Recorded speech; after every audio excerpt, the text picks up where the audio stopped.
Hello, students. I hope you all are fine. Today I am starting with a very new concept of mathematics, algebra. Class 6th, Algebra, chapter number 11. Dear students, you have been studying mathematics in which you are using numbers. The branch of mathematics in which we studied numbers is called arithmetic. The branch of mathematics which we study shapes is called geometry. But today we are starting with another branch of mathematics that is called algebra.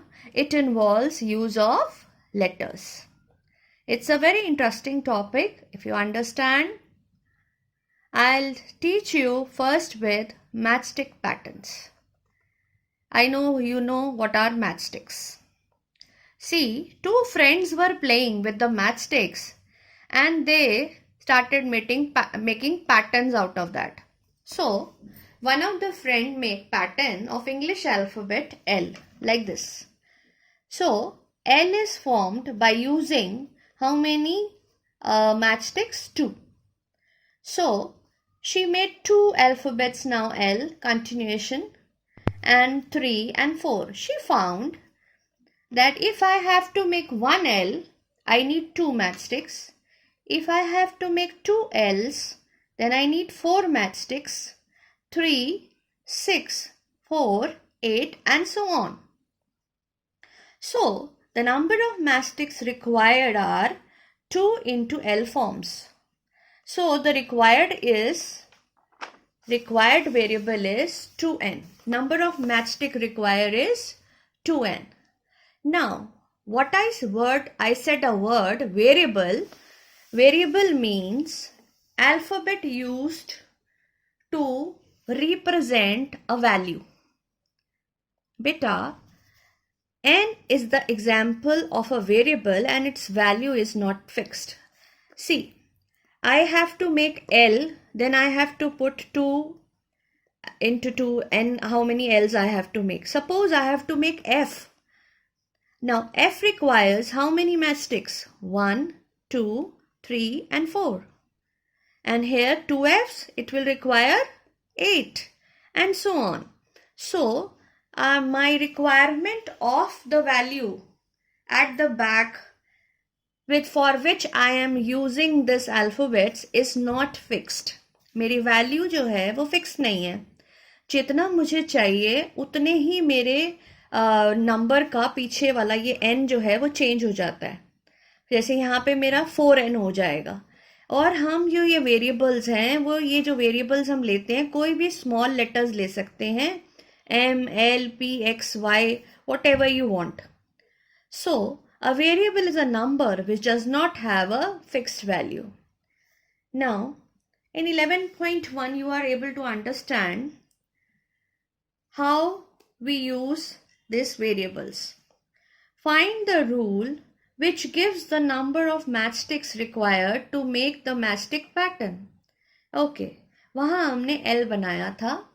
यहाँ हम क्या बना रहे हैं? अब a pattern of letter T. So T के लिए आपको क्या लगता है कितनी चाहिए होंगी? 2. तो आपका भी यहाँ 2n आ जाएगा. z के लिए कितनी चाहिए होंगी? 1, 2, 3.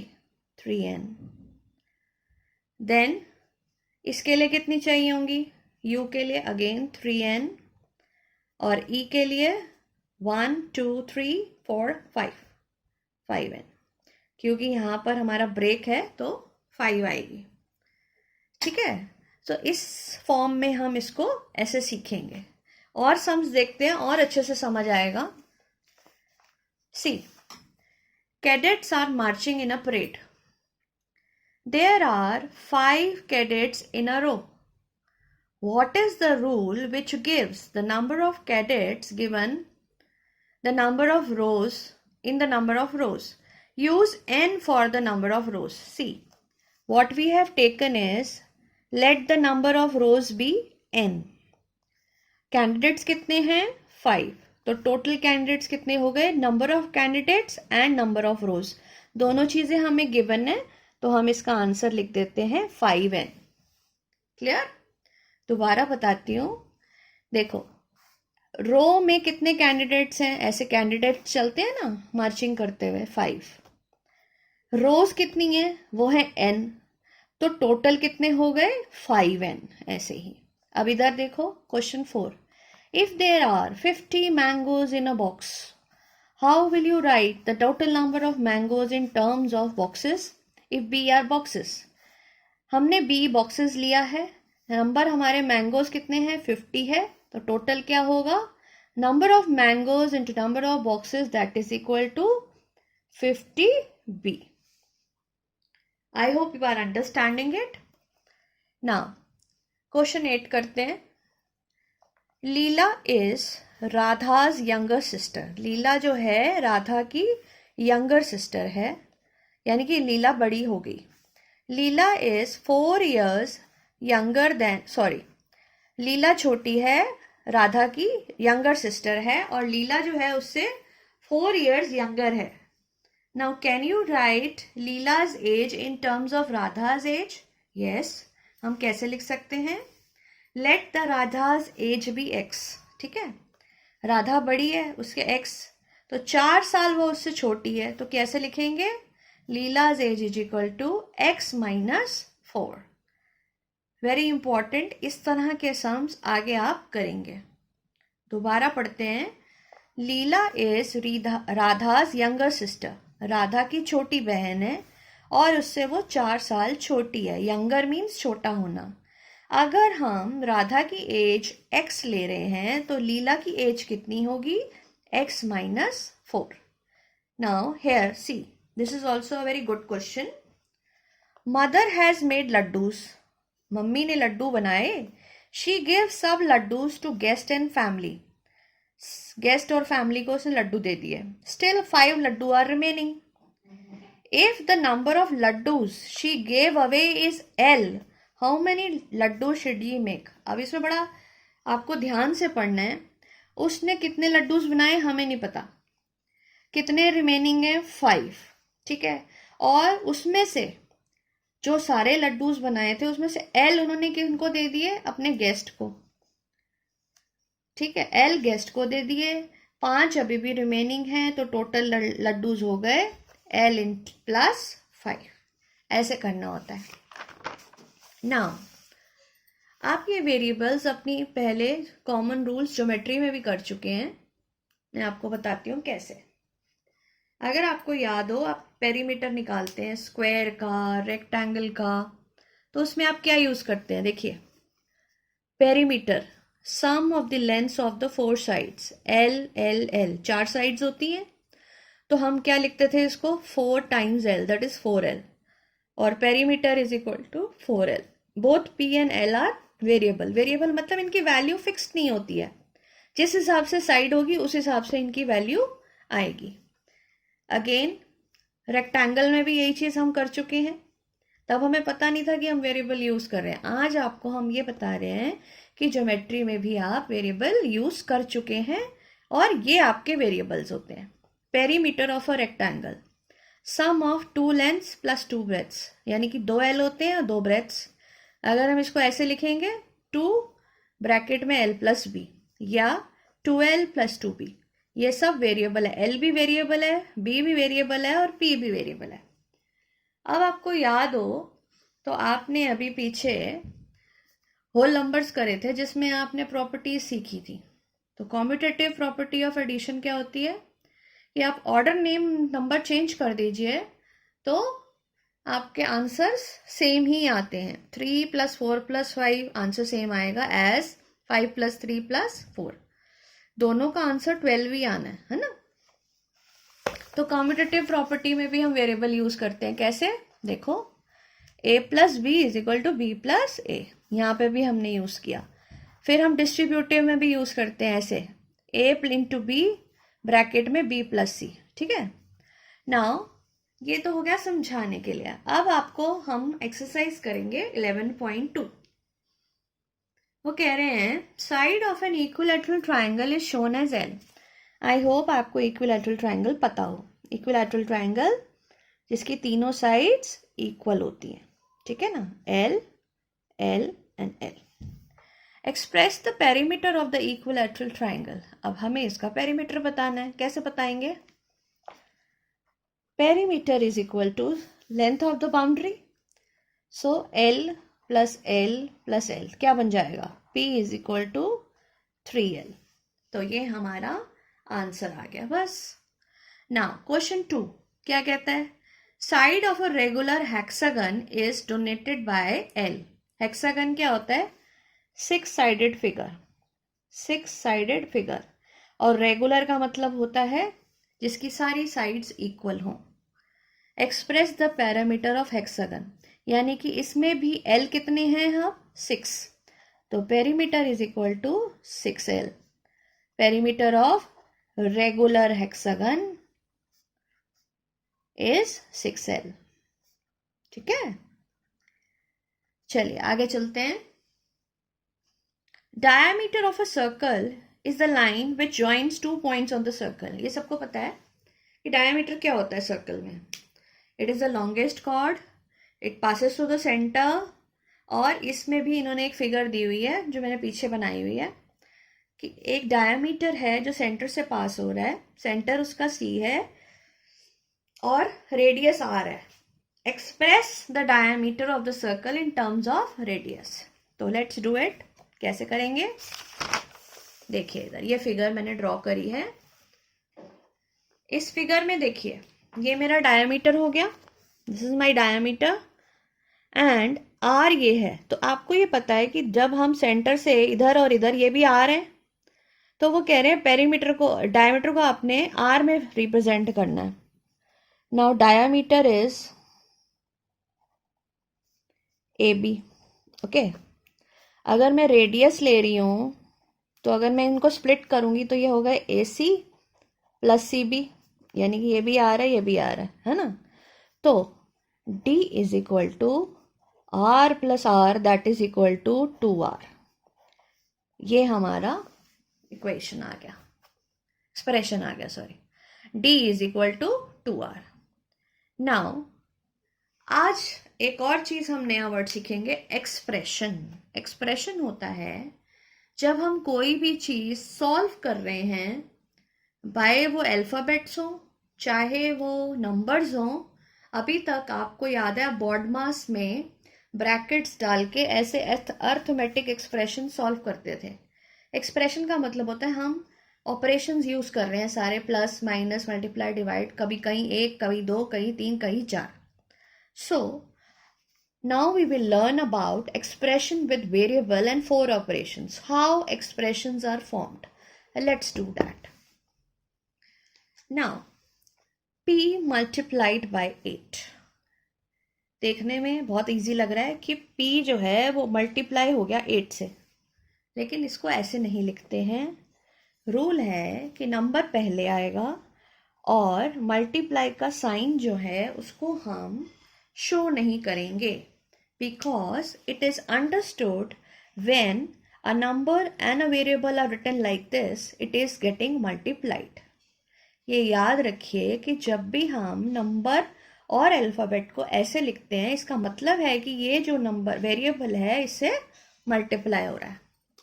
Next 12 subtracted from Z. तो Z पहले आएगा -12. नेक्स्ट देखते हैं Q मल्टीप्लाइड बाय -5. ये उसी की तरह हो गया. तो पहले क्या आएगा? -5 and Q. First Y is multiplied by 2, then 5 subtracted from their product. इसका क्या मतलब है? प्रोडक्ट किसका है? 2 और Y का. ठीक है, ये प्रोडक्ट हो गया. इस प्रोडक्ट से क्या सब्ट्रैक्ट हो रहा है? 5. बस समझ के ध्यान से करना होता है. अभी और भी करेंगे. Let's do the exercise now. Now exercise 11.3 says find out the expression with numbers only. ये तो बहुत आसान है. आपको सिर्फ इसमें नंबर्स वाले एक्सप्रेशन देखने हैं. देखिए इसमें वेरिएबल आ गया, इसमें आ गया, इसमें नहीं आया, इसमें नहीं आया, इसमें भी आ गया, इसमें भी आ गया और यहाँ पे भी आ गया. तो किन दो में नहीं आया? Your answer is C and D is numerical expression. Now question 3 says identify the operation. इसमें बहुत सारे पार्ट्स हैं but I have taken only one क्योंकि बहुत ईजी है ये. आपको ये बताना है कि इस वेरिएबल के साथ ये क्या हो रहा है. तो आपने लिखना है z इज एडेड टू 1. फिर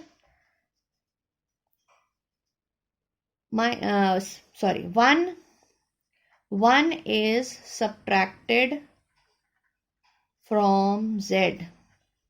इसी तरह से y is added to 17 and 17 is subtracted from y. Now let's come to expression. Very important part. How to express in expression over here. Reading from here.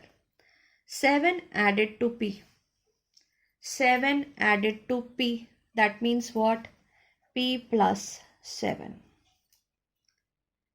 Clear लिखा हुआ है 7 added to p मतलब p के साथ 7 को add किया गया. 7 subtracted from p, p minus 7. p multiplied by 7 that is equal to 7p. Clearly देख लीजिए कि कैसे करा है. ध्यान से इंग्लिश पढ़कर और इनको करना होता है. ठीक है. नेक्स्ट p डिवाइडेड बाय 7 यानी कि p ऊपर आएगा by 7. Now 7 subtracted from minus m minus 7 minus p multiplied by p 5. So क्या आप इसको ऐसे लिख सकते हैं? ऐसे? नो. तो आपको इसको कैसे लिखना है? -5p. साइन जो है आगे चला जाएगा. Give expression. क्वेश्चन 5 भी वही है कि एक्सप्रेशन देना है आपको. फिर से 11 added to 2m. Again 2m पहले आएगा प्लस 11. ठीक है. Next 2m subtracted from 11 again. Now 5 times y to which 3 is added. 5 times y to which 3 is added. 3 उसमें ऐड किया गया. अब यही चीज सब्ट्रैक्टेड के साथ आ गई. 5 times y from which 3 is subtracted. ठीक है. Now y is multiplied by -8. अभी आपने किया था, ये हमने लिखा.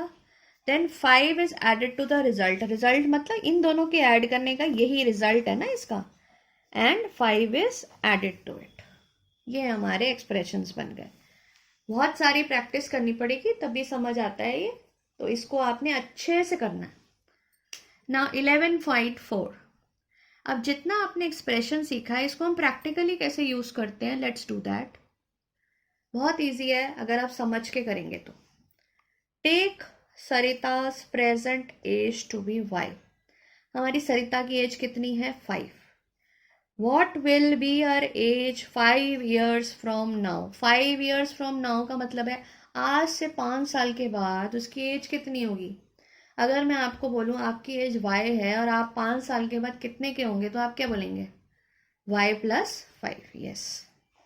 तो ऐसे ही सरिता की एज के साथ भी है.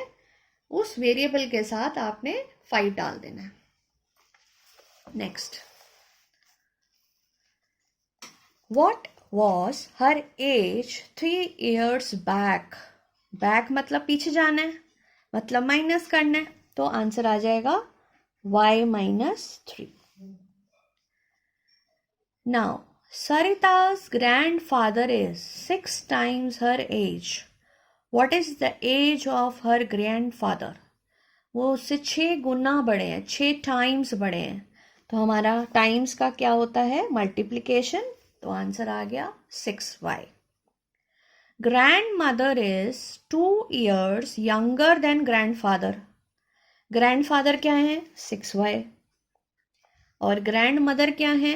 2 years उनसे यंगर है. यंगर मतलब छोटी है, यानी कि माइनस हो जाएगा 2. तो यार यहाँ पर एक्सप्रेशन आ जाएगा 6y minus 2.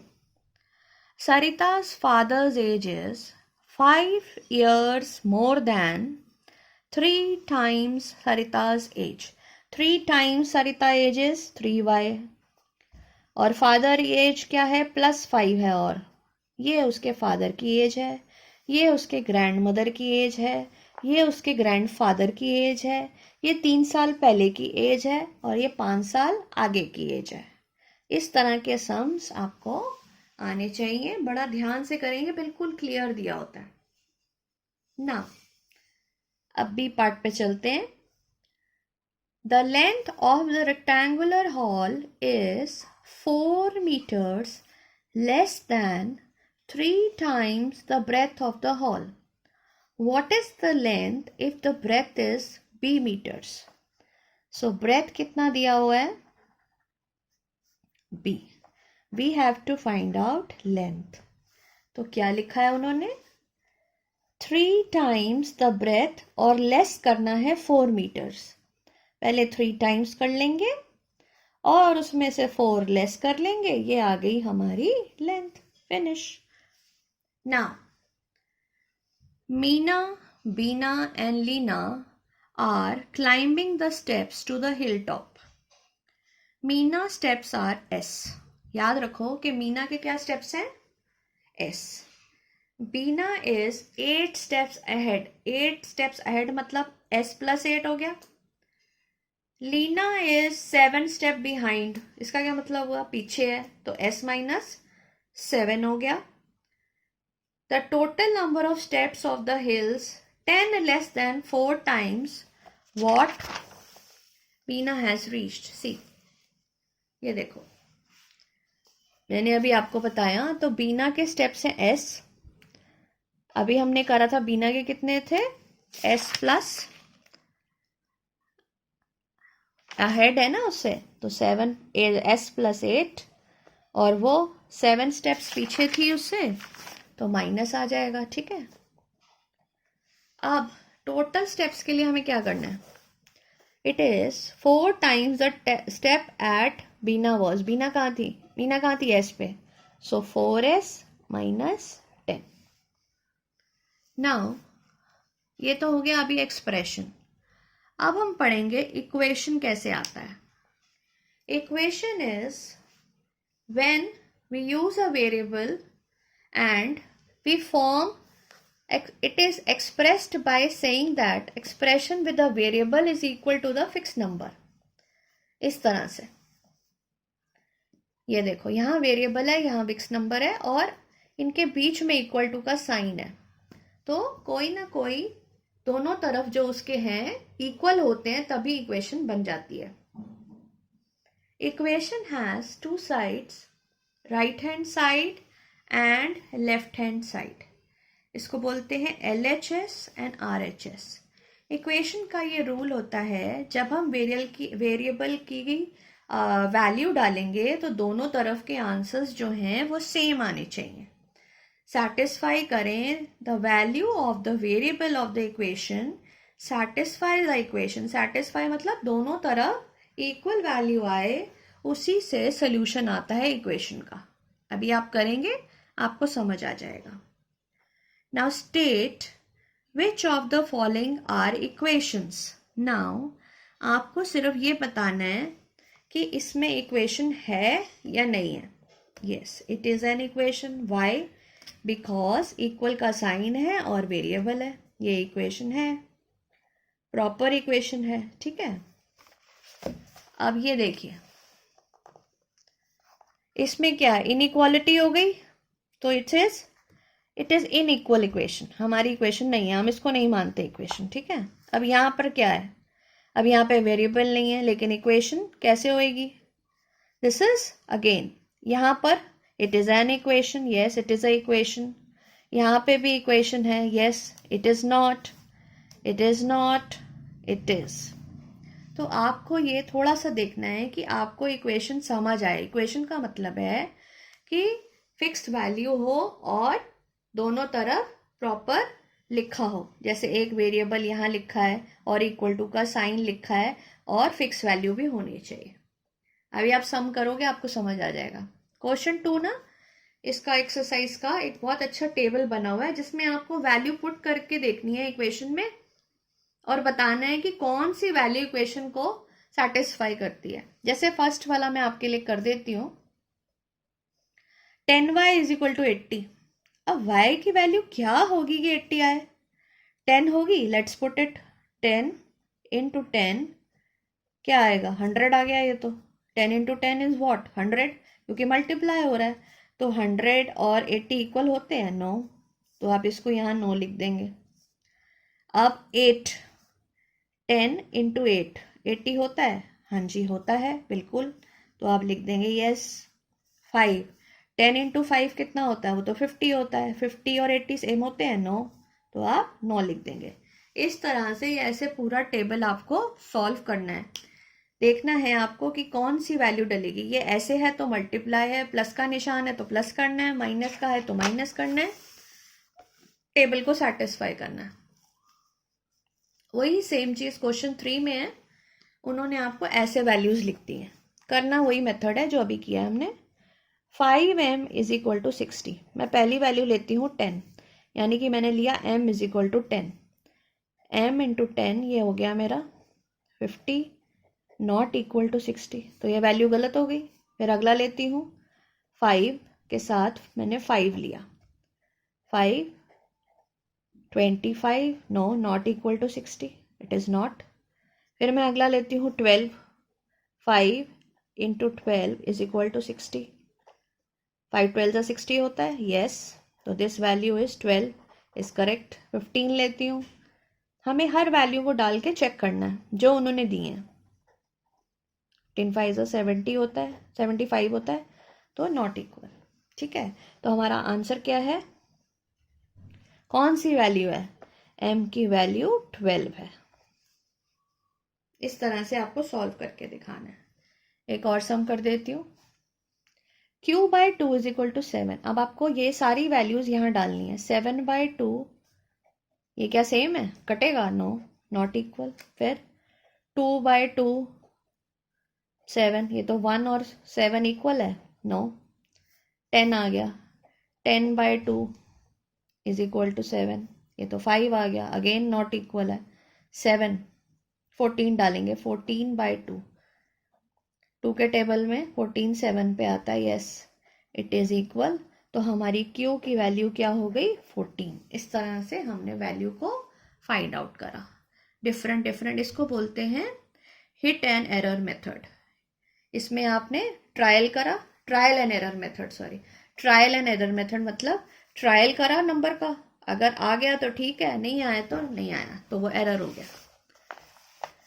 चलिए, ये आपका लास्ट क्वेश्चन है इस पूरे चैप्टर का।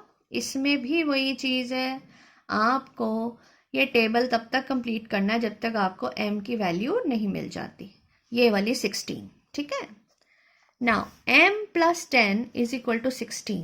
वो कह रहे हैं अगर मैं m की जगह 1 डालती हूँ तो क्या वैल्यू आएगी? 11। 2 डालती हूँ तो क्या आएगी? 12। 3 डालती हूँ तो क्या आएगी? 13, 14, 15 और 16। यानी कि मेरी m की वैल्यू जो सेटिस्फाई करती है इक्वेशन को वो क्या है? 6। ठीक है, अब ऐसे ही सेकंड वाले में भी है। इसमें क्या करना है? z by 3 is equal to 4। कब आएगा z बाई 3? मैंने अभी z पर यहाँ 8 डाला तो इन्होंने मिक्स न्यूमरल बन गया। जैसे इन्होंने 8 बाई 3 था ना, तो इसको मिक्स बना दिया। 8 2 ज़ा सॉरी 3 2 ज़ा 6, 2 आया, 2 2 बाई 3। फिर इन्होंने 9 लिखा, 9 बाई 3 इज 3, तो 3 आ गया आंसर। फिर उन्होंने 10 डाला तो ये आ गया। अब 11 डाला, जैसे 11 बाई 3, इसका मिक्स न्यूमरल बनाए तो क्या आएगा? 3 3 ज़ा 9 2, तो 3 2 बाई 3। 12, 12 के साथ क्या आएगा? 4, तो हमारा आंसर आ गया 4। यही चाहिए था ना हमें, तो हमारे z की वैल्यू क्या हो गई? 12। समझ आया? ये भी ऐसे ही, ये भी आ गए। इस तरह से आपने इसको सम्स को करना है। Now, I hope you have understood algebra. This is, जैसे कहते हैं ना इंग्लिश सीखनी है तो ABC, ऐसे ही algebra का आपने आज ABC सीखा है. It's a very vast subject, very very vast subject. Just understand what is an variable, what is an expression, what is an equation, and as given in your book, practice all the sums. Thank you.